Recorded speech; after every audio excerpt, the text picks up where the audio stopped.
Hello, everybody, and welcome back to the Fab Fatties. We are so excited to have you join us this week, and we have a special guest. I'm Allie. I'm Rebecca. Alyssa. And we are joined by Jackie Tempera. Yay! Hello. I'm waving, but yeah, I guess it's recorded on video as well. Yeah. It's also a visual medium. Yes. We have asked Jackie to join us today. Jackie is a whole bunch of cool things. Jackie is a writer for Women's Health magazine. Jackie also professionally helps people tell their story. She's very passionate about storytelling. And Jackie's just kind of all around a cool kid. So we're really excited to learn more about Jackie today, and kind of learn her journey, learn about what it's like to be in the plus size space, working at Women's Health magazine, and kind of just all around what makes her a cool kid. So without further ado, Jackie, we would love to hear just a little brief synopsis about who you are, what you do, and then we're going to kind of get into the meat of it. Yeah. So first of all, thank you. I'm super jazzed to be here and I love the podcast. So this is exciting. Yay. Oh, thank you. About me. Yeah. Like you said, I've been a journalist. I like to say, well, since I was 16 years old, I was like very obsessed with like telling people stories, gathering stories, gossiping, all the like, since I was a very little kid. So newspaper writing seemed like the natural thing for me to gravitate towards. I could ask people questions for a living. But I did a lot of crime reporting for many years and got really burnt. Yeah, I loved it for a little while, and then and that's fair. burnt out. That's fair. yeah, it got very depressing. Yeah, just like the subject matter, obviously. So I did take a bit of a pivot, and now I'm writing about a bit of lighter fare astrology, things of that nature for women's health. And then I also have my own copywriting business, where I like to say I help people define their special sauce. Which means a lot to me because, as I said, I am Italian. My parents own an Italian restaurant and have since I'm a little girl. So sauce is important.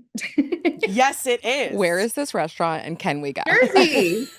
It's Jersey. We love. They're from up there areas. Up there. areas. There.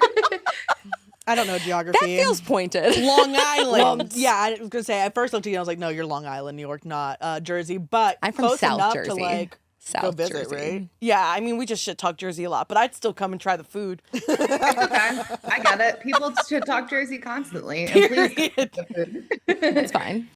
It's the best. Listen, that Jersey Turnpike is its own personal hell, you know? Like, I know. I didn't drive on it for like the first 5 years I had my license. I wouldn't either. Route. Listen, like, absolutely every not. single time I'm on the Jersey Turnpike, I fuck something up. Yeah, you have to. I do. It's the Jersey Turnpike. I do. And Siri is complicit in it. I want you guys to know Siri is complicit in fucking things up on the turnpike because that girl's just like, oh, just stay in the left lane. And she helps you. She will help you avoid those tolls. She's like, just stay in the left lane, bitch. Just stay in the left lane. And you're like, aren't I supposed to pay here? She's like, just stay in your lane, girl. Stay in your lane. And then 2 months later, you get a nice letter from the New Jersey Turnpike Authority or whatever. Yes, and they're like, hey, bitch, you were supposed to get in another lane. That's funny. Like, cool. Enough about the Turnpike.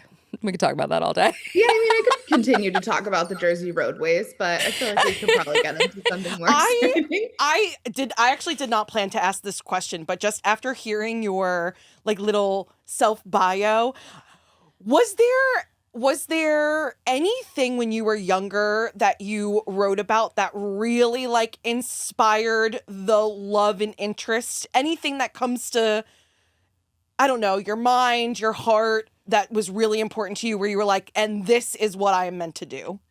So love that question. That's an awesome question. This is the thing that sticks out to me. So I've always been writing. Like I used to write love poems. I used to write like who would borrow my pen. I like kept like really detailed diaries of like my whole life in middle school, which is very funny to now reflect upon. And also a little bit embarrassing, but I mean, whatever. She was a passionate gal.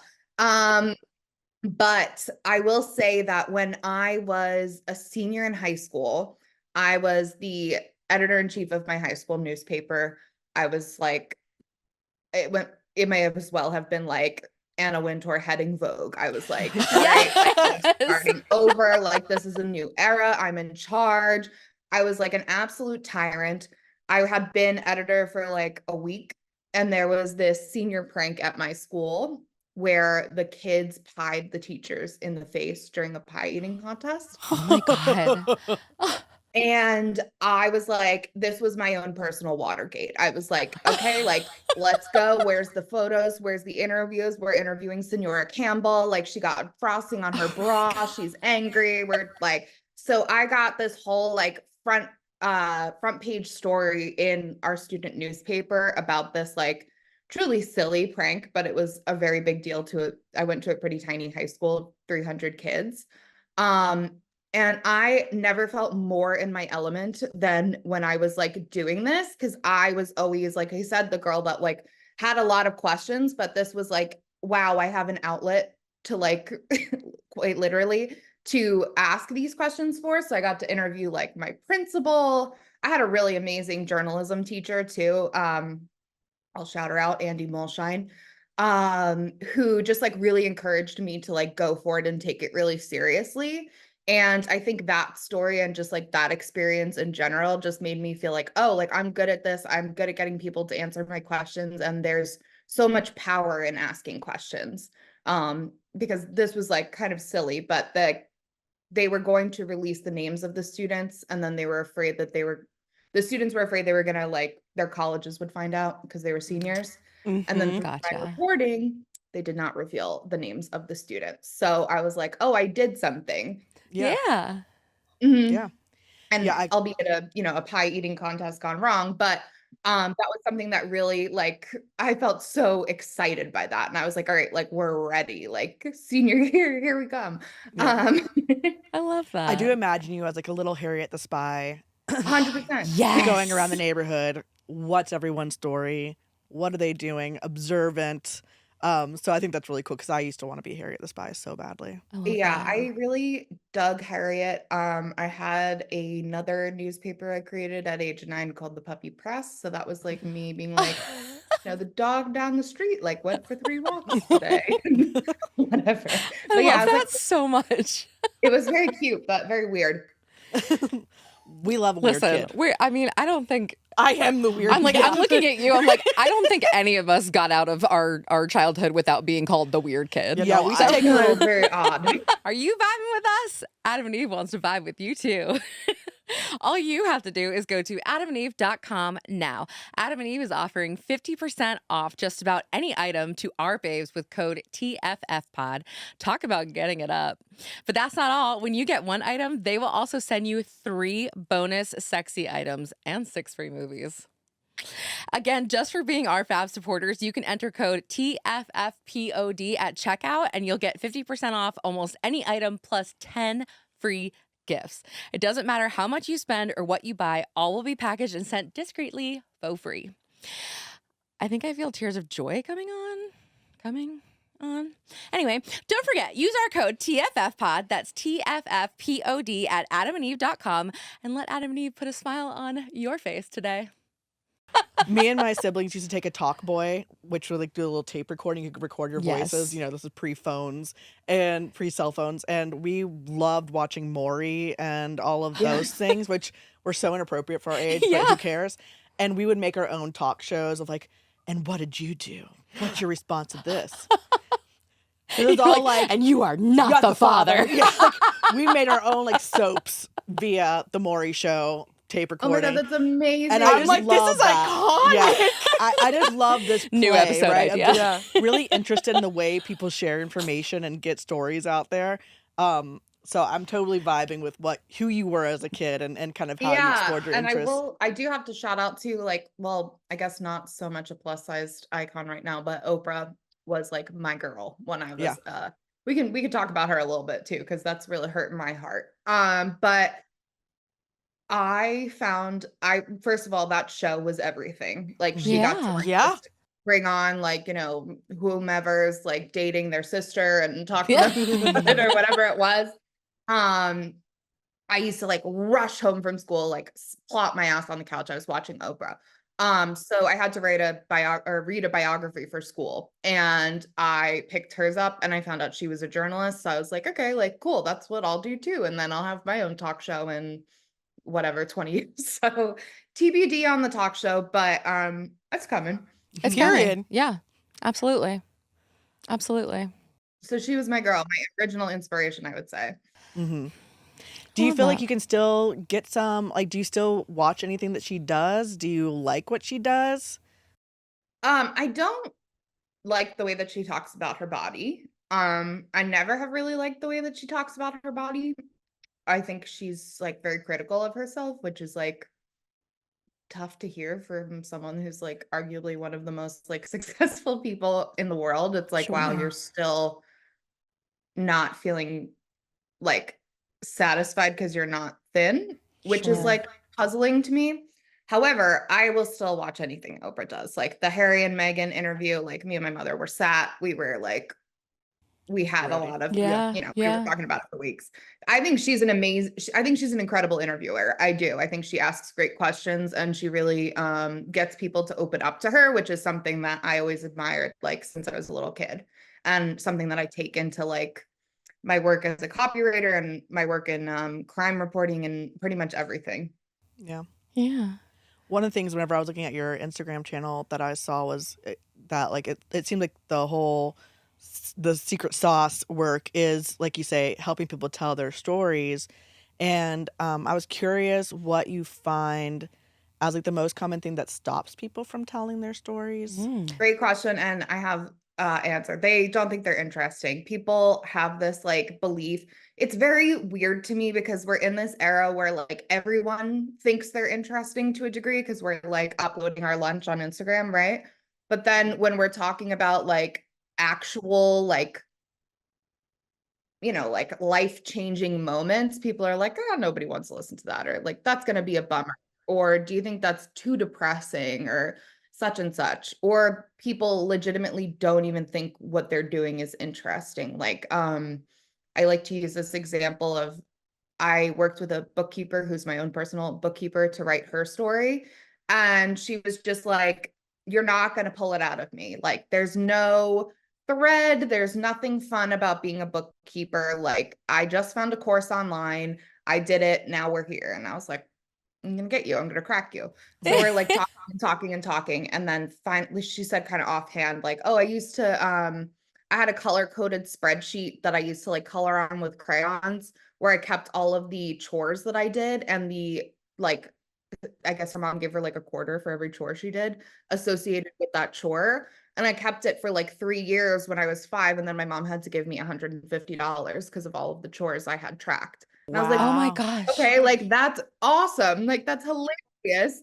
And now her marketing is like, you could hire like some stuffy guy in a suit, or you could hire the girl who's been keeping track of her own books through a chore chart since she's 10. I mean, I think those were some extra words in there, but Yeah. I love that's what that. I love is just like like that little tiny detail she probably thought was like, who cares? Like every kid does that, but I never did that. Like that's very unique to her. And people just don't realize it, I think, until someone reflects back to them like, yo, that's really cool. Yeah. What would you, in digging a little deeper into you, what would you say would be a pivotal moment in your story? I know we asked about When I was your little, first like big or your piece, right? But like what would be a big pivotal moment in your story? there were many, but I would say pivotal moment in my story. I covered the Me Too movement when I was a crime reporter. Okay. I was working in newspapers, like starting from, like I said, when I was like a teenager, but I had my first like breaking news reporter role when I was in my early 20s. And I had been covering this like sexual harassment piece of work, and like just that it was like kind of moving through the courts and in the news with Harvey Weinstein and Matt Lauer, Donald Trump. It was like all Yeah. these people were kind of falling. And I was like 23 and sitting in this like newsroom and seeing all these tweets from these local like Rhode Island politicians who were just tweeting like me too, me too, me too. So I was like, okay, like that to me, there's a story behind that, right? Yeah. So I, like went into my editors, they're like if you could finish writing about parking tickets in time, I guess you could make Yeah. some calls on this. And I was like, all right, like don't worry about it, I'll finish it. So I like went back to my desk. I had a book of every lawmaker in Rhode Island's phone number. They like used to hand out like a little like kind of like a yellow book, I get like yellow pages. Yeah. Yeah. Um, and I literally went down that list and called every single person that worked in politics in Rhode Island and was like, hey, like, have you been sexually harassed before? Which is super uncomfortable. Like, Yeah. made me want to like jump out of my skin. But I knew that if, first of all, I was experiencing sexual harassment in my own workplace, and this is like a supposedly like progressive newsroom environment where, I'm supposed to be this like shining star or whatever. And meanwhile, my boss is like has his hand in his pants while he's talking to me. So that's where I'm coming from. Oh my I know God. that people working in the state house have dealt with some shit, right? Like I Yeah. just know that. And I think as women, we know that like women are harassed. So I called and called. People like were hanging up on me. They were like, you're insane. Like, what a weird thing to ask people, which because it is a weird thing to call out of the blue and ask. But finally I got to someone and she was like shopping in the grocery store and she was like, yeah, like somebody told me if I gave him a blowjob, he'd help me get my bill passed. And I Wow. was like, I almost fell out of my chair. Oh my And I was like, God. okay, like I was like, this is it. Like this is like my big breaking news moment and like my big story. So I talked to her about it. We like talked about how she would be comfortable portraying it. And then that story went like mega viral. It was covered in like the New York Post. It was covered yeah, like on all sorts of like national outlets. And it also led to sexual harassment mandatory training in the Rhode Island State House, Oh, Wow. wow. which then I got to attend, which they were, absolutely thrilled about, I'll tell you. And I was there. These like drunk old politicians, they're like, oh, this broad, the one that like brought it all down. Um, but that instance, like, first of all, like trusting my gut and like not listening to what my editors, they were like, oh, it's like probably nothing. But I knew they were wrong.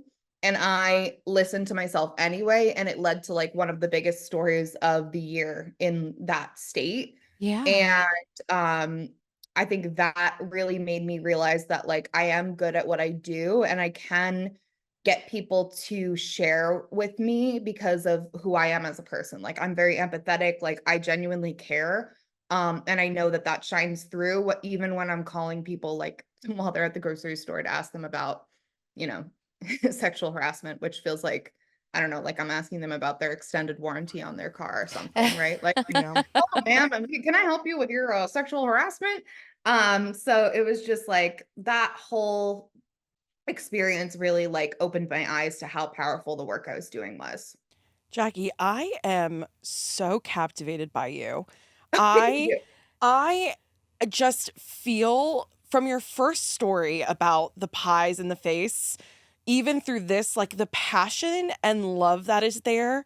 Um, I've really always struggled with words. I have dyslexia, so I don't see them as easily as everyone else does. And people who are able to use their words to achieve something, like almost, I don't know if weaponize is like the right word because I feel Use like it's a little aggressive, but like you were able to like put words on paper and like make changes. And I just think that's literally the coolest thing ever. And what I even find interesting is the way that Allie asked the question and the way that you answered it, I think even speaks true to your passion. Um, and I want to even double down more on it, which is I interpreted your question being like, what big moment in your life would be like Mhm. your story, right? And I think this was like you covering. A different story. Yeah. Yeah. And I want to like double down a little bit and see if you're comfortable, like Sure. what is that moment for you? Like if we're the writers and we're writing Jackie's story, like what is that? See, that's like where I get like a little shy, which is so funny to me because I'll talk, no, literally like Katie Couric over here. I No, Um, no, I really am no, like I love just it. so No, I intrigued and really like, love it. yeah, I love it. And people usually I pop off with my little tale and then people are like, oh, forget about like her story. But I will say that a couple of different like really big moments for me, but I would say that like when I was working in newspapers, like I said, I was facing a lot of like sexual harassment from like people that I was reporting on and the people that I was working for, which was really disappointing because, like to come from a 9-year-old girl who's like writing about puppies and then I finally get my like big break and it's like, Yeah. oh, everybody's asking me if I'm a lesbian or like ask me what my vagina looks like and like oh I my just I God. can't Oh my like just God. the craziest crap. And I was very mortified by it. And like, but I was just like determined to keep going, determined to keep going. And during this time, not to do with work, I was out with my friends and I was sexually assaulted. So I had been covering sexual assault and harassment for the newspaper. And then it landed right in my lap. And I had no idea what to do, even though I had written like, it's really eerie to read some of the articles that I wrote, like, a month before this happened that have, like, Yeah. information boxes of, like, "This is what you do if you've been raped." You go to the doctor within a certain amount of hours, and it was like, I knew all of that information, and it just didn't I couldn't access it at that point. I was just, like, completely, like, a shell of myself. Yeah. I really didn't know what to do after that, and it felt like not only did I not feel safe in my own body anymore, but this kind of, like, niche that I had carved out for myself was now so triggering. And, I mean, that story that I covered afterwards, that was post-assault, so it's, like, really crazy to me that I was even able to do any of that. Like, I remember very vividly, like, I would be, like, calling women and they would tell me, like, what was going on with them, and I'd have to mute the phone and I'd throw up, and then I'd get back on the phone and Oh, I'd start talking to them. So it was like that going through that and, like, turning from, like, a crime reporter, somebody who's reading these cases and, like, doing all this work and, like, it seeming sort of like, true crime, like, buzzy, like, interesting, fun, like, all these things, and it was so far removed from my life. To have it really land right on me, um, yeah, it was like a before and after in my life, and, not that I like, we wanna, like, put so much, emphasis on our traumas, but that really shifted everything for me in the sense where I was just, like, running towards a goal that I set for myself when I was, like, 12, and this knocked me back on my ass, and I had to figure out, like, what it was that I actually liked doing. And I took, like, a lot of therapy, a lot of different things, but I eventually was able to come back to, like, "Oh, I actually don't need to work for a newspaper and write about, like, shootings and car crashes and house fires.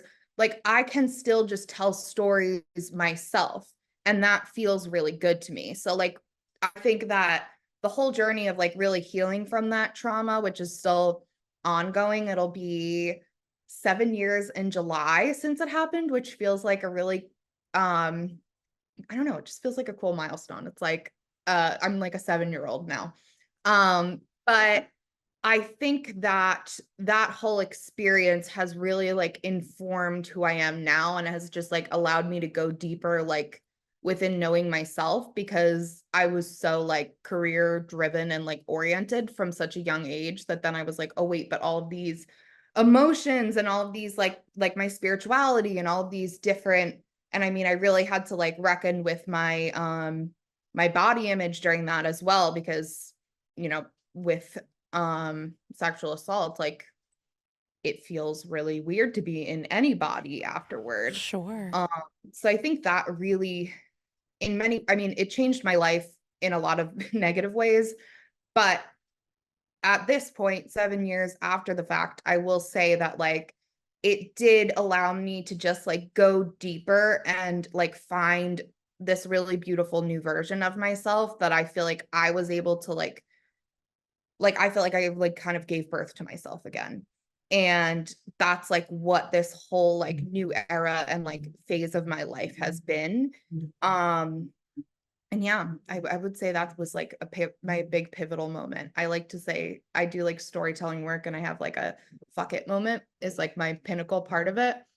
So my fuck it moment was like I like got fired from a job that I didn't really like, but I really wanted to have. And my boss told me, like, you're not good at writing, basically. Like, go figure out whatever the hell's going on with you. Um, and I did. And I founded my own company where I make 3 times as much as I did at that stupid magazine. Hell And yeah. I get to do what I want. Yeah. Fuck yeah. I I like that sorry. I like that you said about like your fuck it moment. I I feel like I resonate with that. Not in a similar. Mhm.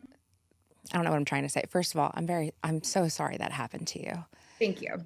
Um, but I hear so much of this terrible thing happened, Mhm. and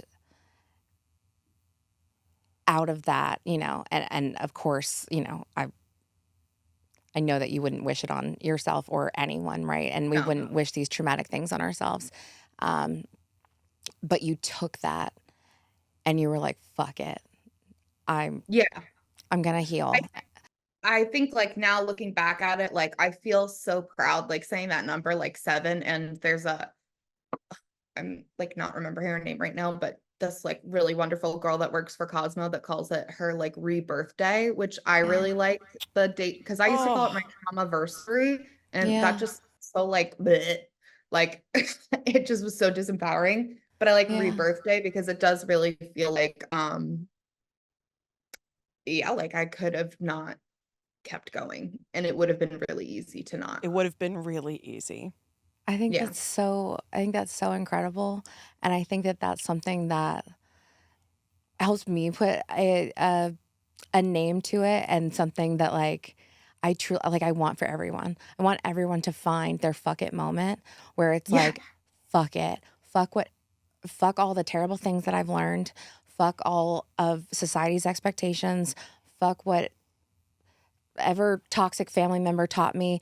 Fuck what everybody Hmm. else thinks. This is my life, and I'm going to live it in a way that makes me happy.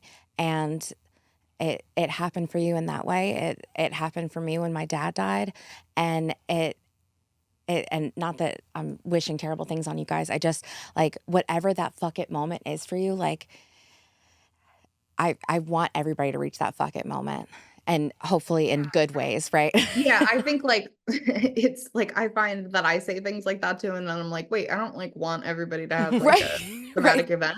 But what I do want is for everybody to like realize if they're not really chasing what they want, because I think that often we can get so caught up in going after the dreams, like I said, that I set for myself when I was 12. And then I was like, wait, like let's actually check in with this because now I'm 20.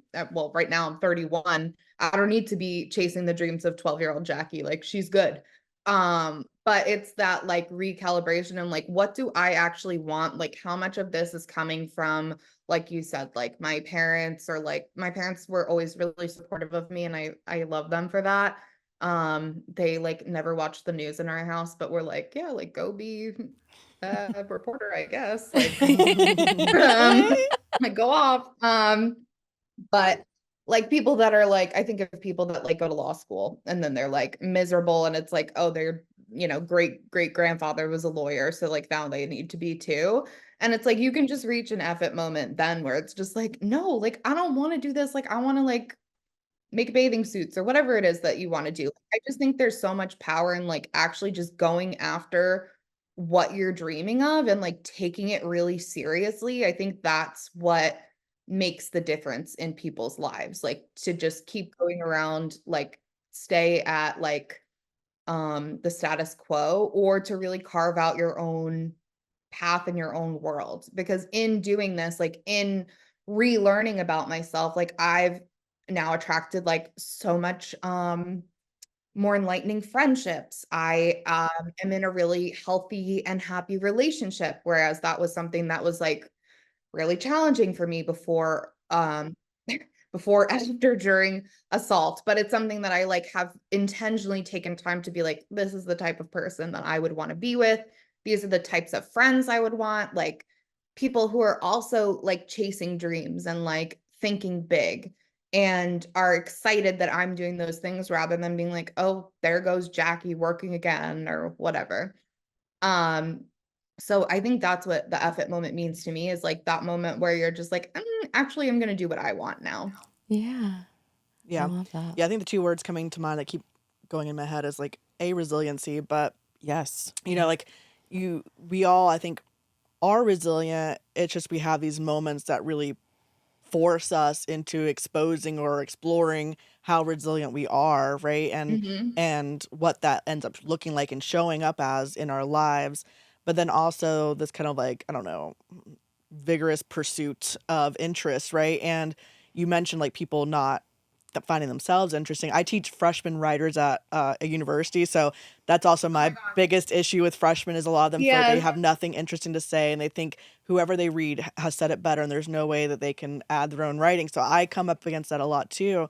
And one of the things that is part of my convincing is that they are interesting, but also that their interests matter and that they can bring those interests in. Like, you're not the only one who's interested in Stardew Valley video game. Like, get in there. Yes. There's people who are in it, and I think really encouraging them to know that people want to talk about those things. People want to engage, and and part of that is really, really supporting and emphasizing to pursue interests that will actually bring them happiness, to pursue the things they Yeah. like, and that it's not silly to like whatever it is that they Yeah. like.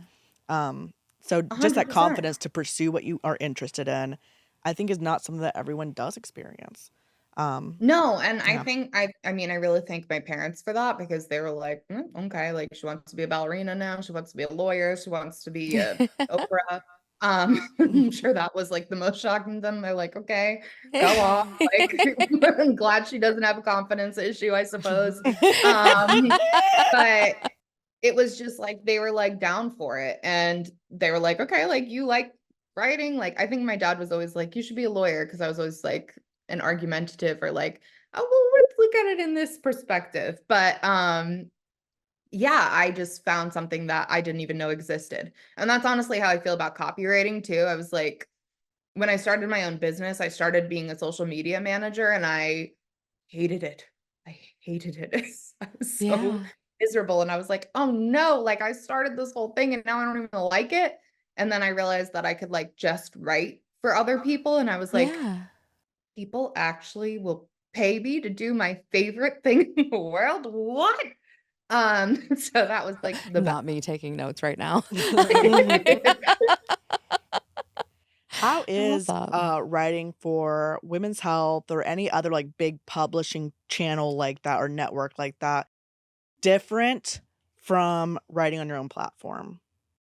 Um, so many ways.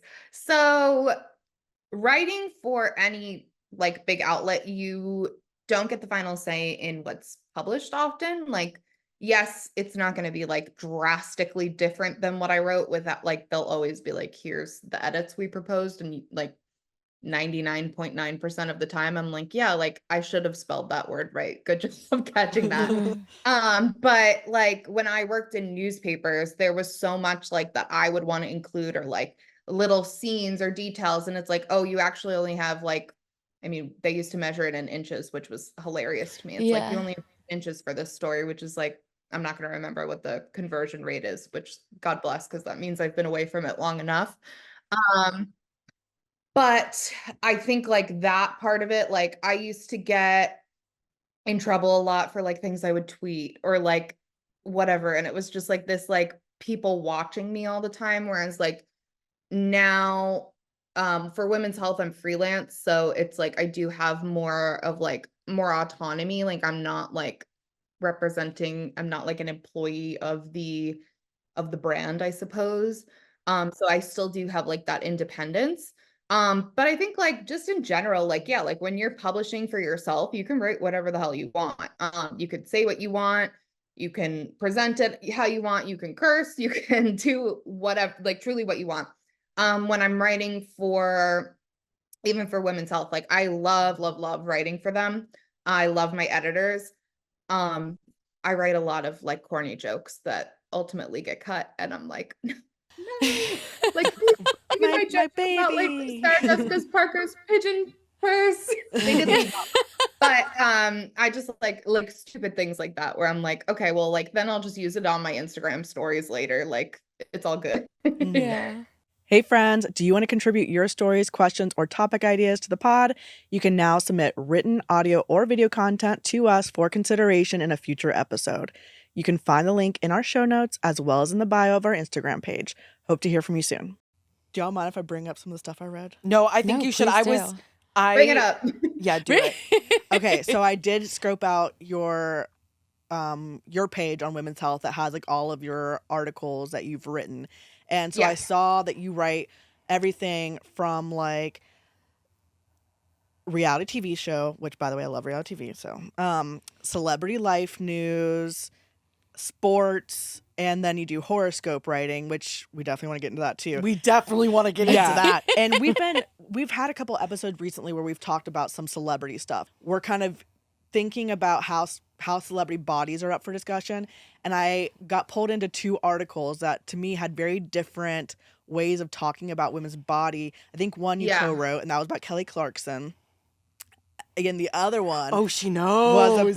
she co-wrote it, okay? And the other one was about Nicola. Coughlin. Yeah. And okay, so I'm like, I'm on a first name basis. Nicola. Nicola. Yeah, girl. hey Nicola, Yes. hit me up, girl. So I'm super interested to chat about this because it's something that I've been finding my comfort level with. yeah, so that's actually what I wanted, because my assumption reading them is that they've probably given you some interview. Do you get to do the interviews yourself, or are you getting a copy of an interview? So those are the stories I call like my news shifts for them, which I will be hopping on after I hop off of this call. Okay. Thank you to Maribel and Charlotte. But I'm so for those stories, like those two that you mentioned in particular, it'll be like a trending story of the day. So it's like right about for Nicola, for example, I was really jazzed to write about that one. Kelly Clarkson's weight loss, not as much. So they'll send me like, this is what's trending.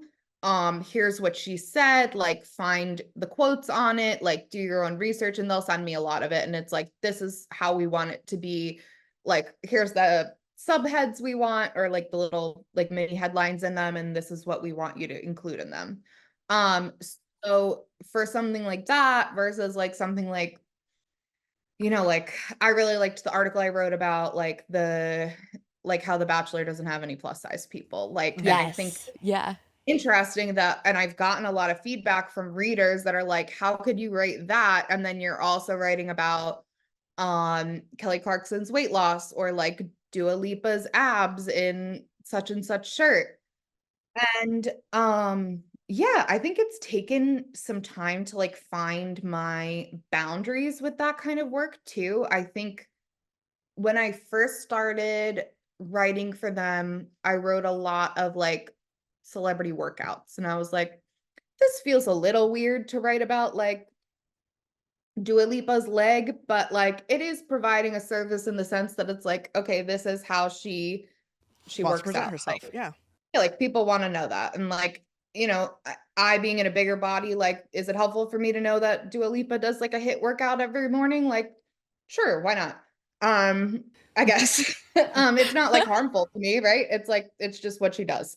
So I kind of like was okay with that. Once we started moving into this like Ozempic era, I have been really struggling with writing about weight loss content because it just feels so opposed to everything that I stand for.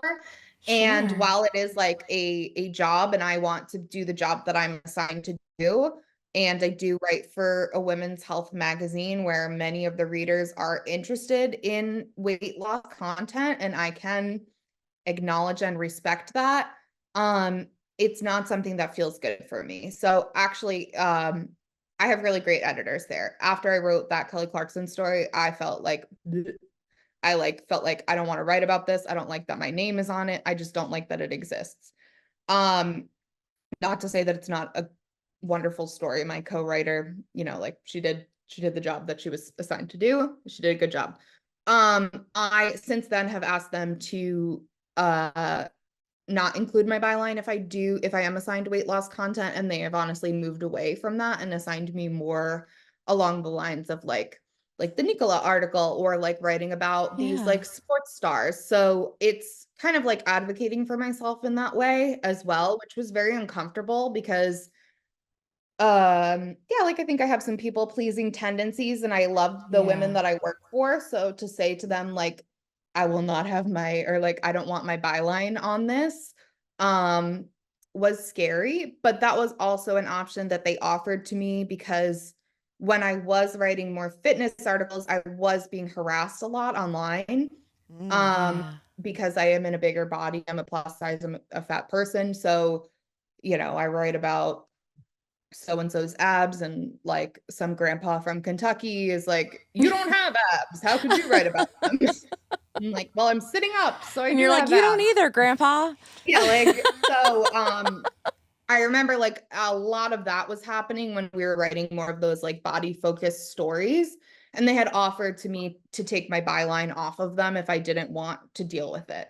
And me being stubborn was like, no, like I'll take it It's your all. Like, work, right? So it's like, Yeah. yeah, yeah. it's I So can I guess see. what I found, the line that I'm towing right now, and yeah, I say this with all respect to the publication because I do generally love working there and I feel like they're very understanding of my boundaries with that, is like I don't want to write about um Oprah losing weight or Kelly Clarkson losing weight and it being like, oh, she looks so great, because to me Yeah. that is not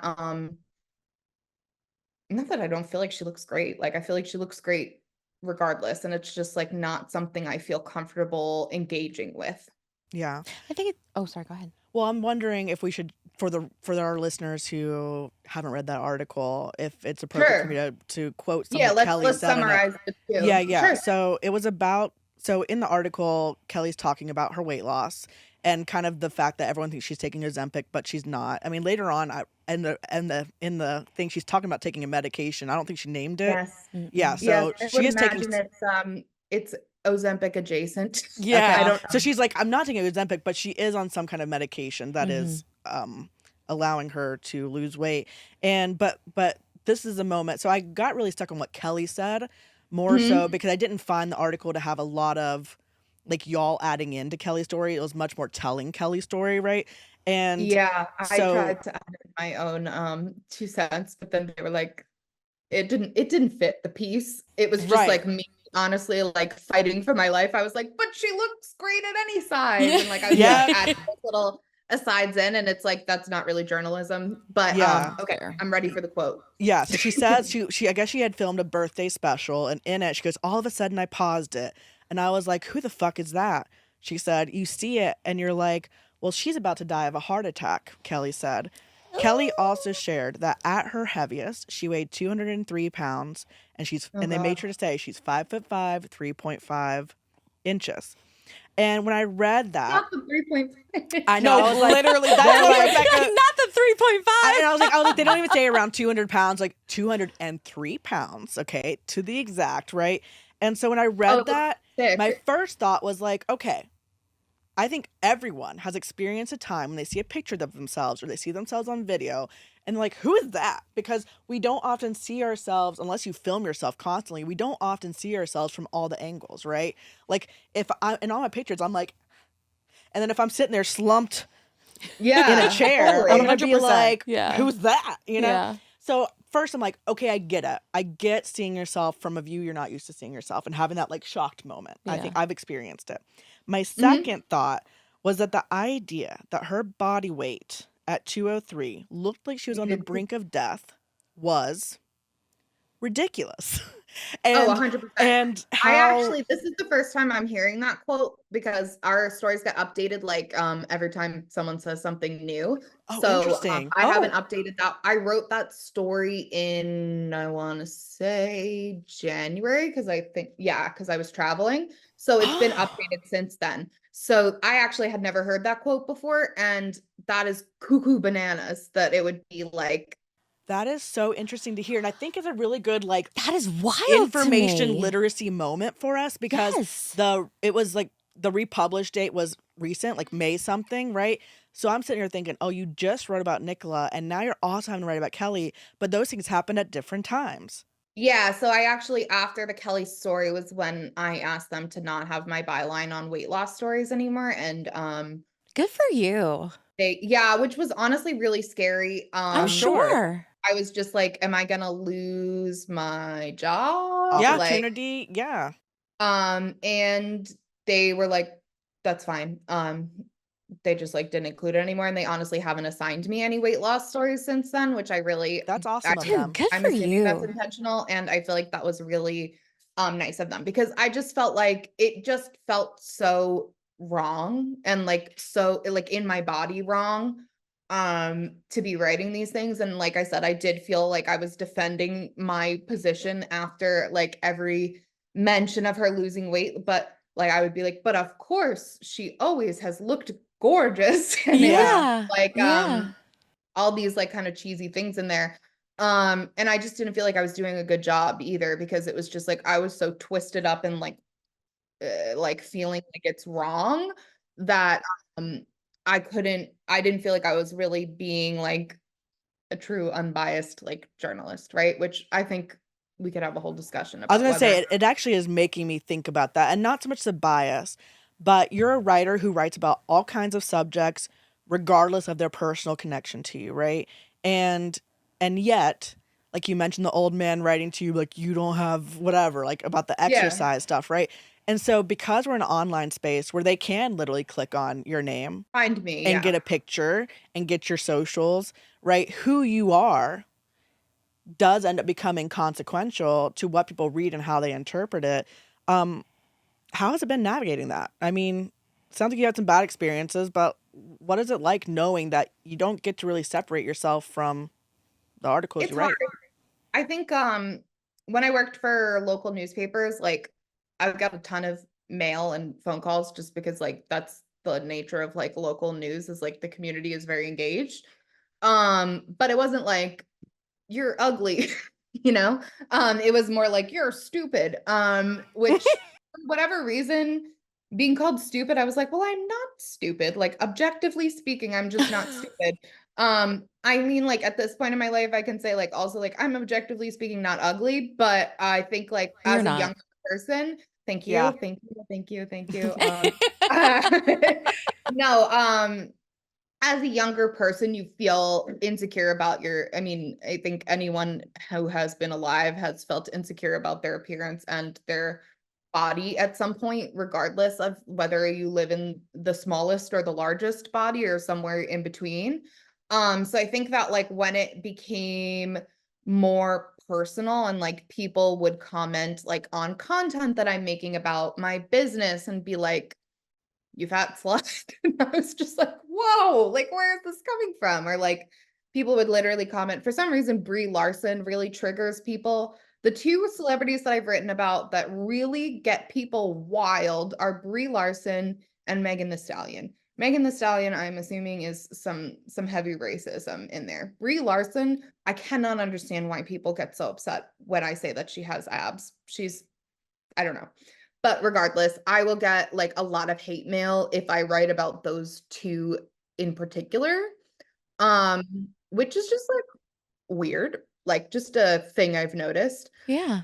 So like when I get a Brie Larson story, I'm like, it's gonna be one of those days. Is Like, Brie Larson in like Marvel and stuff? Yes. I'm thinking of the yeah, right yeah, I person. think Yeah. that's what it is that it's like because I've asked Too much like in the male gaze, apparently. I've asked a couple of men, I'm like, why are people so weird about Brie Larson? And they're like, it's the Marvel fans.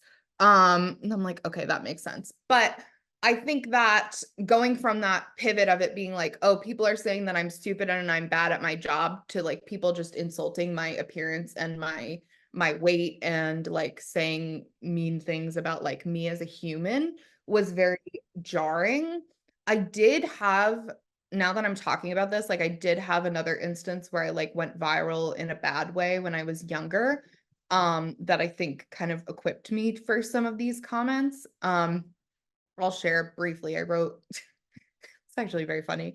I wrote, when I was doing political reporting in Rhode Island, I was assigned an article about like all of the governors of the United States were coming to Rhode Island for this conference. And I was covering it because I was a political reporter at the time. And Justin Trudeau, who is the Prime Minister of Canada, Canada. is currently. I believe just so. looked right at Rebecca and I said, know, is like, he? yeah. Is he? I don't know. I feel like he got in trouble, but I think he's still rocking out over there. But anyway, he was in charge of he was in charge of Canada at the time, and he was coming to Providence. So one of my editors was like, "Oh, this is a great example to talk about how women love him."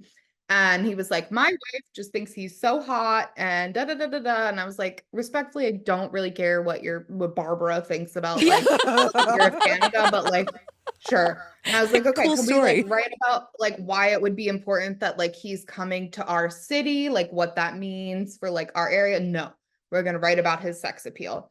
So I was like irritated, and I was like, all right, bet. I'm gonna go out into Providence. I'm gonna write the most ridiculous, funny article about this man's ass that I could possibly write, because that was like the big thing at the time. And I'll do it. So I was like, literally did like man on the street interviews, and like was asking like all of these random people, like, what do you think about, like, do you think Justin Trudeau's cute? And I hated it, but it was kind of like an FU, and also like, it was. Yeah. So the beginning of the article was like, if you Google Justin Trudeau online, you'll find a treasure trove of like things about his ass. And like, it was like all about like his perfect butt was like the whole lead of the story. And that ran on the front page of the Providence Journal the day that he arrived in town. His team was not pleased. I To can say the imagine. least. I can imagine. His team was not pleased. People were not pleased. I was getting like, that was like my first experience. Yeah, like really going viral and like people like really coming for my neck.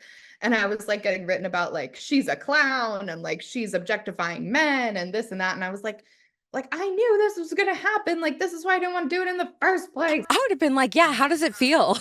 Yeah. No, literally. I was like, wow, one time. Um, so anyway, I got a lot of hate from that, and it was just like people saying that I was an absolute idiot, and like I was I think they were saying that I was like a sexist, and I was whatever I was doing. So I was kind of like had this like experience in my back pocket where I was attacked online pretty intensely, and then my editor, what a what a friggin' prince, got on the radio and said that it was my idea to write that article. Oh, absolutely. He's And like, I was not. like, If I'm you got gonna- the dumb idea, you better own that dumb Yeah, idea. he's like, let me just go Let ahead me and tell you something. kick this young person Was your under the editor a bus. man? Yeah, his Of wife course Barbara. it was a man. I just had to. Remember I had him to and his wife, confirm Barbara? that for us, for our viewers and our listeners. It was 100%. Her that editor was a pisses me man. off. Even I own my bad ideas. No, like Me literally, too. like you told me your wife's in love with him, like say it with your chest. Cool. So then it was just like, oh, this like weird pervy 23-year-old is writing about Justin Trudeau's ass for like the biggest newspaper in our state. Like, awesome. Like, that makes me look really cool. Yeah, because she was inspired to do it, not because she was told. And thought like, what can I write today? But anyway, my that's the God. experience. Like, first of all, like someone telling me to do something, me saying it's a bad idea, doing it anyway, and then him not even defending the work. I was like, I'm gonna only do work that like I can back up in some sort of Yeah. capacity. So like, to come back around to this example of like the weight loss stories, like I don't feel like that's something like, you know, you just brought it up to me and I'm like, yeah, fair point. Like that's not in line with my values, my morals, or like just my own body, right? Like I'm not actively trying to lose weight. I'm not advertising that. So I think like finding or like realizing that at the end of the day, it's all going to fall on me because it's my name on the story, empowered me to be a bit more not so yeah, I guess selective, and also just to advocate for myself in Yeah. a bigger way. Because I mean, you know what? I don't regret writing that story because it was hilarious. And I still think it was funny. I'll send it to you guys. Please But do. Yeah. I regretted I was really angry that he didn't defend me. Yeah. Yeah. Yeah. Yeah, it seems like the industry in general could be a place where someone gets lost very quickly and gets talked into doing things that they don't want to do very quickly, and being a young person preyed upon your naivete. Like there just seems like there's a lot that could be going on in Yeah, and I that was space. so And excited. yeah, Yeah, I in was a gonna lot say, of and your industries. passion and your excitement of like actually loving the job and wanting to excel and making, yeah, 100%. And it's one of those careers I imagine where it's like, okay, I have to do the grunt work to get up to where I want to be, Yes. right? So I'm just thankful for anything thrown my way. Yeah, no, I was writing about like award-winning vegetables and what have you for like years. And then it's like, okay, like this is like meaty. I'm going to cover the governor's conference. Like if I have to write about his ass to do it, I'll do it. And then it was like, oh, but now all of the coverage that I did that was intelligent about this conference is just like completely eclipsed by the idea that I mentioned that he has a butt. Yeah. Yeah. Yeah. Well, I do want to commend you, like, because on the opposite side of that is I did read your Caitlin Clark article that you did recently, Oh, yes. Thank where you. I again understanding that you write for women's health, I understand that they want you to write something about Caitlin Clark's physical Mhm. presence, right? Right. So I understand where that angle was coming from, but she did it. She did an article about Caitlin Clark and how her signature straight hair, and she plays with her signature straight hair, but she doesn't wear any makeup. And I'll be totally honest with you. When I first when I saw the article, I was like, are we doing this? And not towards Yeah. you, Yeah. but I was No, like, are it's we doing this? Are definitely we really like clickbaity. Caitlin Clark, the biggest college basketball star this year, right? Like, we're just going to talk about her hair. But I read the article and you were so careful to almost kind of be like, okay, I realize I have to talk about her hair, but this is why we're talking about Caitlin Clark's hair. Like, this is why Women's Health wants me. Like, this is why any magazine is asking me to write about Caitlin Clark's hair. This is why Caitlin Clark's hair is relevant, because this is why Yeah. Caitlin Clark has a platform. Yeah. And I thought you did a really good job with that. I appreciate that. I have Yeah. been thrown into women's sports recently, and I will be the first to tell you that I am quite literally like out of my league. I have no idea. I'm starting to watch the games now because I'm just like, I gotta know at least something. Like I played youth basketball when I was like 10 and then got hit in the face and then quit. So it's like my knowledge is down there. I'm like texting my Yeah. boyfriend, like, what does a trade mean? I was like trying to keep track of like who was getting released and all these things. But yeah, like so for those I was gonna call them girls, but those women, Yeah. the new WNBA players, especially the women that just came up from college, there's so much attention around their looks and their fashion and their hair and their makeup and this and that.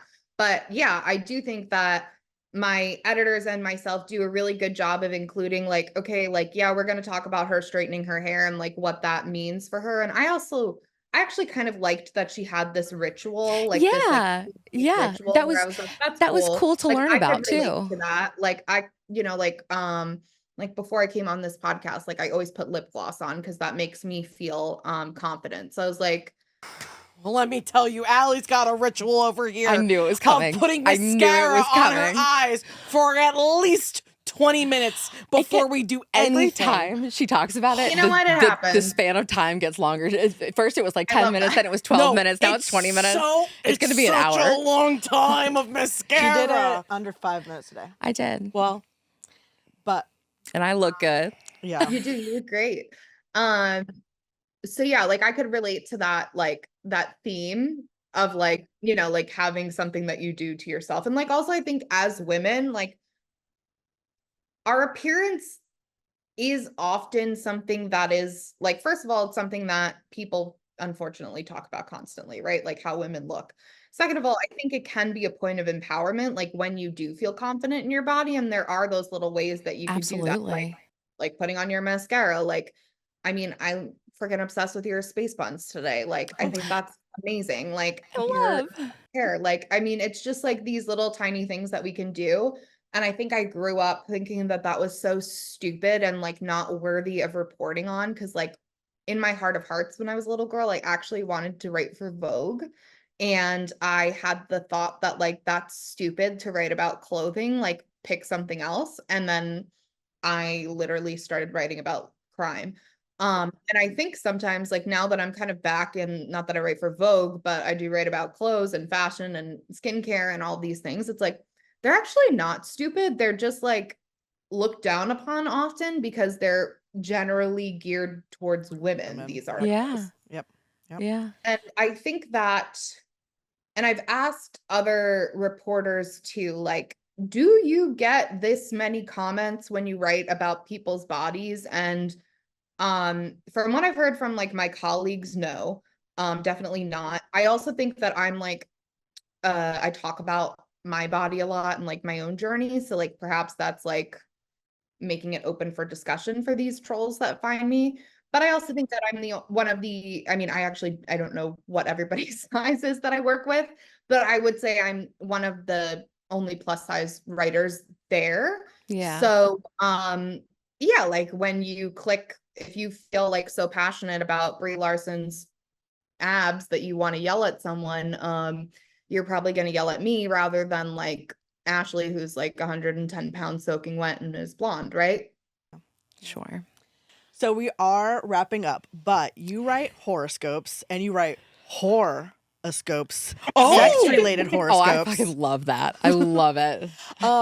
So we do want to wrap up a little bit with some horoscopes, and I don't know what you would prefer to do. Like at first, we're like, okay, what if we told you our signs and you told us like what thing you think we get ruled by, or what thing you know about our signs that we should take into consideration, or I kind of want to know what your sign was and how that influences your life. So we could do a little bit of that. Let's do a little round robin of your signs. I think that'll be relatively fast. Also, if I can just promote Whoroscopes. I did just trademark it. It is like my own invention. I can't believe that, honestly, like sometimes I'm like, how did nobody come up with this yet? But I I'll take it. love that so much. I'm coming out with merch. I'm excited about it. Yes. Okay. Send it to us. We will wear it on the pod. Yeah. I 100% will. I love horoscope memes. I will say my Instagram is a lot of horoscope memes. They send a lot of horoscope memes. Okay, I so do want to tell me- ask you two really quickly. What sign? Because I know. What sign do you think she is? Ooh. Oh, I'm not good at this. Okay. Curious. Goes after things. Mm-hmm. Open to others, though. Okay. So I don't know why this sign's coming to mind, and shit, I need like a list of signs. I know a person who I associate you with, and I know their sign. Let me just. She's totally a Well, badass. I She's don't super think yours. confident. I don't. Oh well, now you're trying to move me towards Scorpio. Yeah, I'm like, now you're trying to say Scorpio. You are a Scorpio. Okay, that's not the one I was not going to go say with. Scorpio. I was trying to help you out, you guys. I know. I was going Virgo. Okay. I do love a Virgo. I have a hard time with a Virgo. Okay. Just because I'm a mess. All right, so you're a And Scorpio. I know. I'm a Scorpio sun and rising. Yeah. So lots of Scorpio, but then I also have like a lot of Sagittarius placement, which I think makes me more friendly. Because I think that you wouldn't expect me to be like physically like looking Well, at me. based on the one Scorpio we know, we don't find them friendly at all. No, I'm just kidding. I'm friendly to the people who are friendly to me. Yeah, I know. I will say 100%. whenever I look at memes, the Scorpio memes very much so do align with what I know about Allie. The Libra memes, I do or do not. A lot of the Libra memes are about them being flirty, and because I don't know Alyssa in that context, I mean, I will say the one time we did drink a little bit together, I was like, okay, Libra popped out real fast. Can confirm. She was flirty. Did you not get that video the other night when she was drunk? I know. But Yeah. You want to guess mine? You don't know me enough to guess mine, huh? Okay, like I'm just gonna go with like literally what just popped into my mind is Aries. Okay, I'm an Aquarius. Okay. Two of my best friends are Aries. So I like a lot of Aries near Do you me. know your other placements, like besides your sun? Yeah, I just pulled mine up. Okay, I don't remember I'm mine. a Libra, Gemini moon, and rising Aquarius. Okay, this makes sense for me. So Aquarius is like quirky, like fun, like out of the box thinker, like always like kind of into something else, like very like niche things. Like just like quirky, like just kind of like the oddball of the zodiac, but like I mean that in like the best way. Like it's just like a really fun, like and that's like your rising sign. So like that's like what I think like if you were to guess like people's signs, like I feel like people present more as their rising than their sun. I'm not gonna get into that because we don't have much time, but I think that that makes a ton of sense for you. Gemini is also like a naturally like talkative person, inquisitive.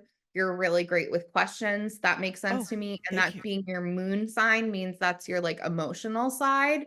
So I feel like you kind of like tap into your emotions through that like human connection with others and like have that kind of like duality to your personality because that's what Gemini is all about too. Is like that's the twins. And then you said you're Libra sun. Libra are like pleasure seekers. They like luxury. They like pretty things, like aesthetics. Um, and yeah, like can be like flirty is definitely like a Libra quality too, but it's just like that kind of like, like I'm like curating all these beautiful things around me. Oh, Okay. that's pretty Okay, on so point. is your ascendant your rising sign? Yes. Okay, my ascendant is Pisces, Okay. What's your moon? Libra, Okay. You're a Libra Oh, moon, you're a Aquarius sun and Sun, a Pisces Pisces rising. rising. Pisces is super emotional, like intuitive. intuitive. Intuitive. I was like, Like intuitive We checks went at the out. same time, went intuitive. Yeah. yeah, like emotional in the sense that like you are good at reading other people's emotions and are maybe like in touch with your own emotions. Whether or not that's true, I don't know. I don't express my emotions to many people, but I can read emotions and I know my emotions.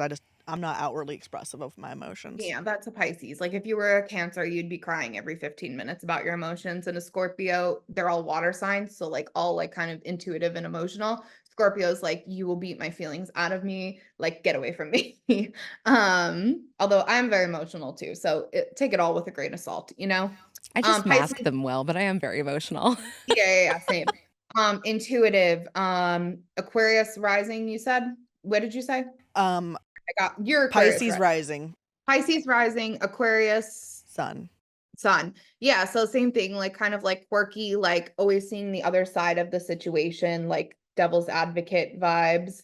And then yeah, Checks Libra out. moon Yeah, would be like your emotional side. Like you like you feel most comfortable when you're like kind of like luxuriating, doing your own thing, like dressing up, things of that nature.